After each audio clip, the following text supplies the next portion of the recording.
এবার আসি একটা সমস্যার সমাধানে, যেটা ছোট থেকে বড় সবার লেখার ক্ষেত্রে এই সমস্যা হয়। কয়ে হস্যি কোথায় ব্যবহার করব আর কয়ে দীর্ঘী কোথায় ব্যবহার করব।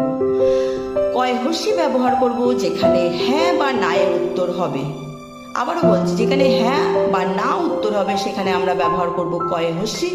আর যেখানে বাক্য বড় হবে, একটা বাক্যে উত্তর হবে বা অনেকগুলি বাক্যে উত্তর হবে, সেখানে আমরা ব্যবহার করব কয়ে দীর্ঘী। যেমন তুমি কি আজ যাবে, হ্যাঁ বা না এর উত্তর হবে।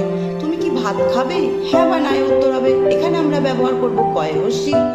আর যেখানে তোমার নাম কি, তোমার পরিচয় কি, এই গল্পের লেখক পরিচিতি কি বা এই গল্পের সারাংশ কি, এখানে হলে কয়ে দীর্ঘী কি। কারণ যেখানে বাক্যে উত্তর হচ্ছে, দীর্ঘায়িত উত্তর হচ্ছে, সেখানে হবে কয়ে দীর্ঘী।